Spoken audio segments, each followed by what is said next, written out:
Ampitiavana indray tompoko kilasy tompoko hafa ny tsidiana ny tokantranonao amin'ity ariva ity manasanao araka izany izy eto amin'ny sampana fampalalam-baovao ny fahita lavitra matv anaraka hatrany ny vaovaontsika hatramin'ny farany. Tontolo ny politika izay isan'ny songadina androany dia anomboantsika ny fampalalam-baovao. Feno efa taona katroka androany ny nametrahana ny repoblika fahaefatra ary nampiarana ny lalam-panorenana izay nofidina ny volana septambra 12 fotoana ihany koa nahitana fivondronana hery politika vaovao ity fotoana ity ndeo arahantsika ary ny fanadidina. Nampiseho ny fitambaran-kely nandritra ny fankalazana ny fahefatona ny orenan'ny repoblika fahaefatra androany ny mapara ny Andry Rajoelina, ny havana ny Jean-Louis Robinson, iarakisika tarihan'i Camille Vital, vondrona politika VPM MMM ny ajo Andriana Narvelo ary ny antoko maitso naoriny Sara Georgera Bearso.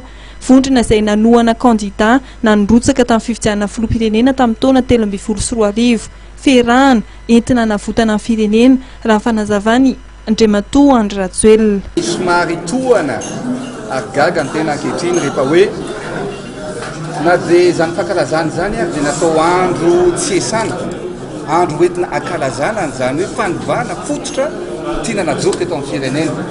Nefa dia nososen'ny mpitondra ankehitriny tsy norarahina ny ezaka ny sakrifisy izay nataon'ny vahoaka mba anajoroana an'izany repoblika vaovao zany.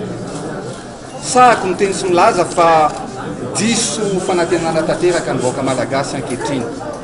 Malahelo ny vahoaka malagasy, ranomaso alahelo zany no iainana ankehitriny.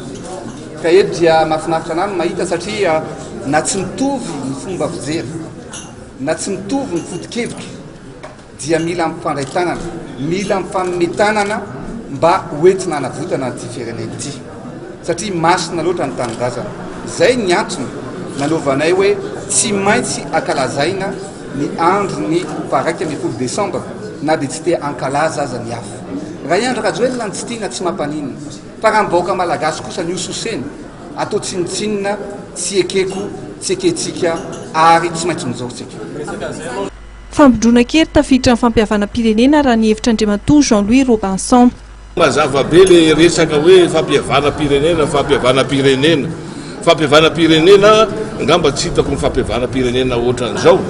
Manomboka eto koa zany dia misy fampihavana-pirenena fa ny vahoaka malagasy takan'izay teninay moa hoe ny vahoaka aloha ny vahoaka malagasy amin'izao fotoan'izao ohatrany somary mangirifiry tsy maintsy atao zay mba atafavoaka an'izao. Fitambaran-kely natao anohitra ny fitondrana ve ny fiarahan'ny mapara, ny havany, ny arakisika, ny antoko maitso ary ny VPM MMM.